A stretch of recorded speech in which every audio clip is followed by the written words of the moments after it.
Welcome to Almas Jacob लाइव। मैं हूं अलमास जेकब और आप देख रहे हैं Facebook changing its name to create metaverse.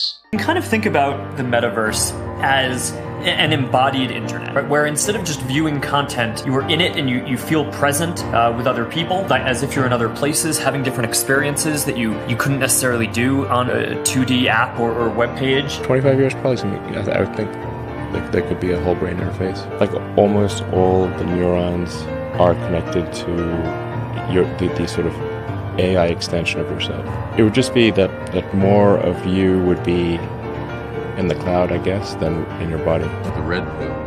You stay in Wonderland, and I show you how deep the rabbit hole goes. A metaverse.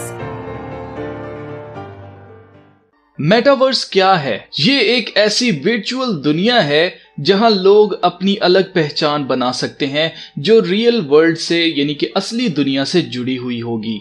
इसमें लोग डिजिटल लैंड, डिजिटल क्लोथ्स यानी कि कपड़े और एसेसरीज वगैरह खरीद सकेंगे। फेसबुक CIA के लिए काम करता है और ये कोई ढकी छुपी बात नहीं है, सब जानते हैं। और CIA उन एलीट्स के लिए काम करती है जिन्होंने अमेरिका को सुपर पावर बनाया है। मेटावर्स को बनाने के लिए मार्क ज़करबर्ग यूरोप में कंप्यूटर इंजीनियर्स को हायर करता जा रहा है ताकि वो जल्द से जल्द एक ऐसी वर्चुअल दुनिया बना सके, ऐसा वर्चुअल यूनिवर्स बनाए जिसमें इंसान अपना वर्चुअल एवतार यानी अपना डिजिटल अवतार बनाकर डिजिटल दुनिया में जिएगा। इसके बारे में एलन मस्क ने 2018 में खबरदार किया था कि इंसान आने वाले वक्त में अपने जिस्म में जिंदगी गुजारने से ज्यादा आर्टिफिशियल इंटेलिजेंस से चलने वाले क्लाउड में रहेगा। 2009 में एवतार मूवी रिलीज की गई थी जिसमें एक ऐसा शख्स दिखाया गया था जो चल नहीं सकता था और उसे डिजिटल दुनिया में एक एवतार दिया जाता है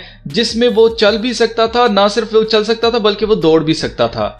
और उस पूरी मूवी में यही दिखाया गया था कि वो शख्स उस दुनिया में रहना पसंद करता है, उसी दुनिया में उसको गर्लफ्रेंड मिल जाती है और उसी दुनिया में उसका सारा कुछ हो जाता है। इसी तरह 1999 में मैट्रिक्स मूवी में दिखाया गया था कि इंसान एक डिजिटल दुनिया में यानी कि एक मैट्रिक्स में जाता है और वहां जो कुछ भी उसके साथ होता है उसका ताल्लुक हकीकी दुनिया से होता है। ये मूवीज हमारी प्रीडिक्टिव माइंड प्रोग्रामिंग करती हैं ताकि जब ऐसा हो तो हम उसके लिए पहले से तैयार हों। इस टेक्नोलॉजी का मकसद इंसान को मशीन के साथ जोड़कर ट्रांस ह्यूमन बनाना है। शुरू में तो लोग इस डिजिटल दुनिया के साथ वर्चुअल रियलिटी हेडसेट्स के जरिए कनेक्ट कर पाएंगे और फिर आखिरकार एलन मस्क के जैसी न्यूरा लिंक वाली टेक्नोलॉजीज के जरिए माइक्रोचिप्स इंसानों के दिमाग में लगाई जाएंगी और एक बार इंसान इस डिजिटल दुनिया का आदी हो गया तो वो खुद ऐसी माइक्रोचिप्स की डिमांड करेगा कि उसके दिमाग में लगा दी जाए ताकि वो परमानेंटली इंटरनेट के जरिए ऐसी नकली दुनिया में जिए। इस टेक्नोलॉजी में सबसे बड़ा हाथ क्रिप्टो करेंसीज और गेमिंग इंडस्ट्री का है। अगर आपने नोट किया हो तो नई नस्ल घंटों घंटे YouTube पर किसी और को गेम खेलते हुए देखते हैं और जितनी देर वो उसे देखते हैं उतनी देर वो पूरी तरह से उस गेम के अंदर खोए हुए होते हैं।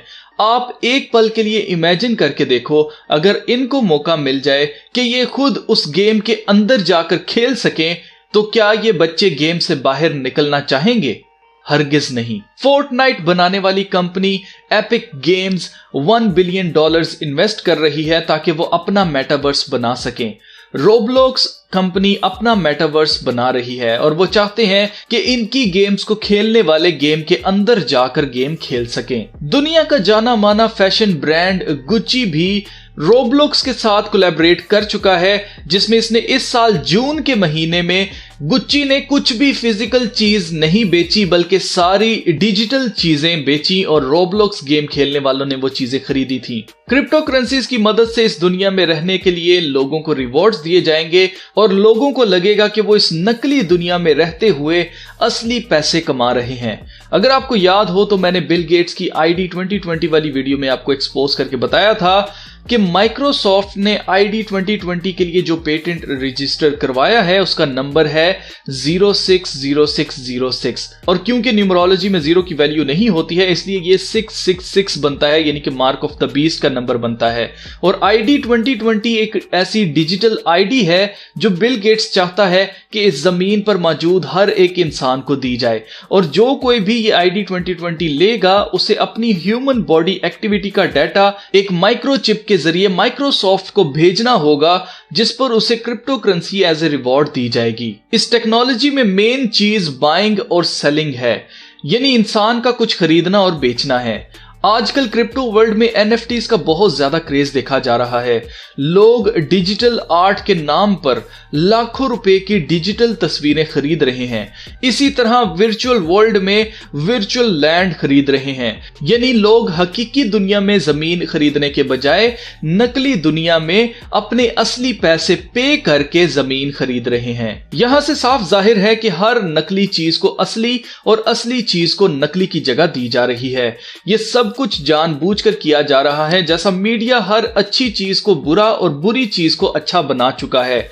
ऐसे ही ये एलीट्स नकली गोश्त, नकली दूध, नकली खुराक और अब नकली दुनिया बना रहे हैं ताकि इंसान को यह बात मानने पर कन्विंस किया जा सके कि इस दुनिया की कोई हकीकत नहीं है और हम सब मैट्रिक्स की तरह एक नकली दुनिया में रहते हैं। तो जब इस दुनिया की कोई हकीकत ही नहीं है तो ना इस दुनिया का कोई शुरू है और ना ही इस दुनिया का कोई एंड।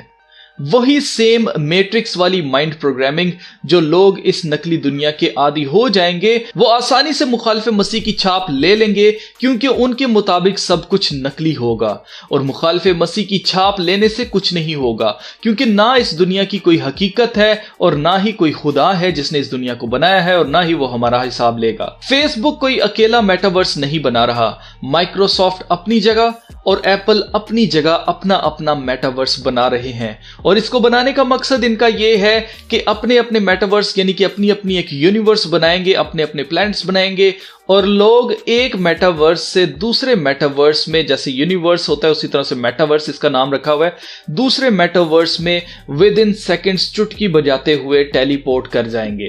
और ये सब मेटावर्स इसलिए बना रहे हैं क्योंकि ये सब मिलकर एक ही एजेंडा के ऊपर काम कर रहे हैं और वो है ट्रांस ह्यूमन एजेंडा, ताकि इंसान कभी ना मरे। और आप जानते हैं जो कोई भी मेटावर्स में जाएगा आर्टिफिशियल इंटेलिजेंस उसकी सारी इंफॉर्मेशन अपने पास स्टोर करके उसके मरने के बाद भी उसे डिजिटल वर्ल्ड में जिंदा रखेगी। अजीजो, खुदा के कलाम के मुताबिक नबूकदनेस्सर बादशाह ने जो ख्वाब में अपने एक बुत देखा था और दानियल नबी ने जो खुदा से ताबीर को पाकर जो ताबीर बताई थी उस बुत की, उसके जो पांव थे जो बिल्कुल लास्ट मोमेंट है जो दुनिया की आखिरत को शो करते हैं, उसके पांव के ऊपर अगर हम देखें तो वो पांव मिट्टी और लोहे के बने हैं। और खुदा के कलाम में लिखा है कि किंगडम डिवाइडेड रहेगी, यानी कि जो मुखालिफ मसीह की बादशाहत होगी वो डिवाइडेड रहेगी, यानी कि उसके अंदर से फ्रीडम फाइटर्स वगैरह निकलेंगे और एक बिगाड़ की सिचुएशन होगी, यानी कि दुनिया के ऊपर ऐसी टोटल बादशाहत जैसी वो चाहता है वो कभी भी हासिल नहीं कर पाएगा। ये खुदा का कलाम हमें खुशखबरी देता है और हमें यह बताता है कि इस ऐसे बुरे वक्त के अंदर भी खुदा अपने लोगों को तनहा नहीं छोड़ेगा। मजीद मैं आपको बताना चाहता हूं कि जो मिट्टी है वो इंसान को शो करती है क्योंकि खुदा ने इंसान को मिट्टी से बनाया है, और लोहा जो है वो मशीन को शो करता है, कंप्यूटर्स को शो करता है और सारी मशीनरी जो है उसको शो करता है। और मशीन और इंसान के मिक्सचर को ही कहते हैं ट्रांस ह्यूमन। और इस ट्रांस ह्यूमन एजेंडा की जो फुलफिलमेंट है वो हमें होती हुई नजर आ रही है कि इंसान का इंटरनेट के साथ, मशीन के साथ, क्लाउड के साथ, आर्टिफिशियल इंटेलिजेंस के साथ, माइक्रोचिप्स के साथ मर्ज होना, एक होना, यह सब कुछ ट्रांस ह्यूमन एजेंडा को शो करता है जो कि नबूकदनेस्सर बादशाह के ख्वाब में देखे गए बुत के पांवों जैसा बिल्कुल सेम मंजर हमें दिखाई देता है। अजीजों, इस वीडियो के जरिए मैं आपको बताना चाहता हूं कि खुदा का कलाम बरहक और सच्चा है और जो भी बातें इसके अंदर लिखी हैं वो सब 100% सच्ची हैं और हमारी नजरों के सामने पूरी होती जा रही हैं। अब जो भी अक्ल रखने वाला शख्स है वो इन बातों को लेगा और अपने लिए जिंदगी मोल ले लेगा, लेकिन जो अहमक होगा, जो बेवकूफ होगा, वो अपना घर रेत के ऊपर बनाएगा और जब आंधी और तूफान आएगा, जब आखिरी आजमाइश आएगी तो उसका घर गिर जाएगा और उसका ईमान टूट जाएगा और वो चकनाचूर हो जाएगा।